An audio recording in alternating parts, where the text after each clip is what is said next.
Welcome to the Deep Dive. Today, we're looking into something quite specific, maybe a little bittersweet. Yeah, it's centered around the fate of a really significant collection of QSL cards belonging to Dario Monferini. Exactly. And for anyone maybe not familiar, QSL cards, they're basically physical postcards radio hams exchange after making contact. Like little trophies almost. Proof of contact, but often really personal too, with notes, details about the setup. Right, tangible bits of radio history, so they become quite collectible. Definitely. And our source material for this comes from the Se Pegó el Texto publication, specifically some letters shared in the ADX circle. A group very active in, well, long-distance radio communication. So our goal here is really twofold. Figure out what actually happened to Dario's collection, and maybe think a bit broader about preserving these kinds of hobby archives. Because these cards, they're more than just paper, aren't they? Oh, absolutely. They represent connections, a shared passion.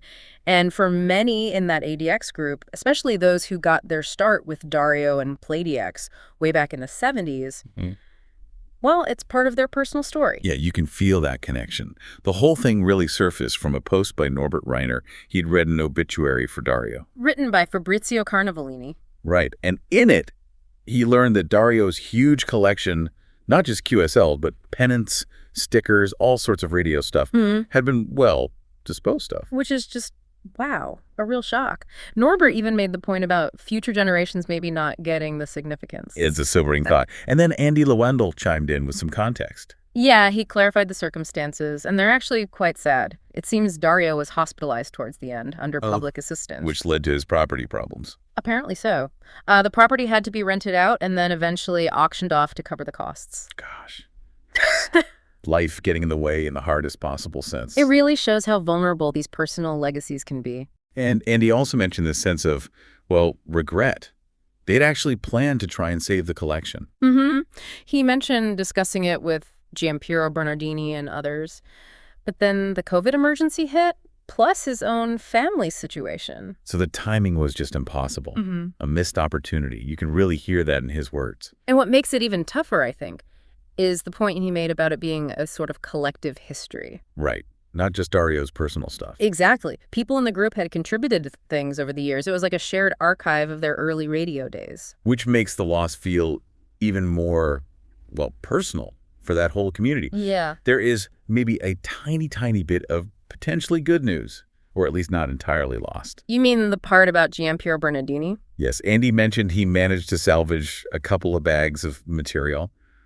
Just a couple of bags, though. Right, but what's in them, or where they are now, that's still kind of up in the air, unknown. Still, it's something. Makes you wonder what fragments of history might be tucked away there. And that small act, uncertain as it is, ties directly into Norbert's question, doesn't it, about archives? Ah, yes. He specifically asked about places like DocuFunk, the documentation archive for radio. Which is an organization set up precisely for this kind of thing, preserving radio history. So could places like that be an answer? Do they have the capacity, the resources for huge personal collections? That's the big question, isn't it? And it goes beyond just QSL cards. Definitely. Norbert's point was broader. What happens to any large hobby collection? Stamps, old computers, whatever it is. Things with immense personal value, maybe some historical value, but maybe not obvious to everyone outside that specific hobby. What happens to that legacy? Exactly. It forces you to think, about the permanence of these things we're passionate about. They're not just personal items. They're little pieces of cultural history, technological history sometimes. So how do we make sure they don't just vanish? Lost to time or, like in this case, really difficult circumstances? Is that attachment to the physical, the tangible, like a QSL card, maybe fading a bit in our digital world? And does that make preservation even harder? That's a really interesting angle. So wrapping this up, we've seen the sad story of Dario Monferini's QSL collection, a significant loss felt deeply by his community. Yeah, and it really underscores how vulnerable these personal archives can be to just life happening. So it leaves us with a question for you, the listener. Thinking about the real history locked away in collections like these, what's our responsibility as individuals, as hobby communities, to ensure they're preserved? Are there better ways, maybe new ways, we should be exploring to protect this kind of collective memory?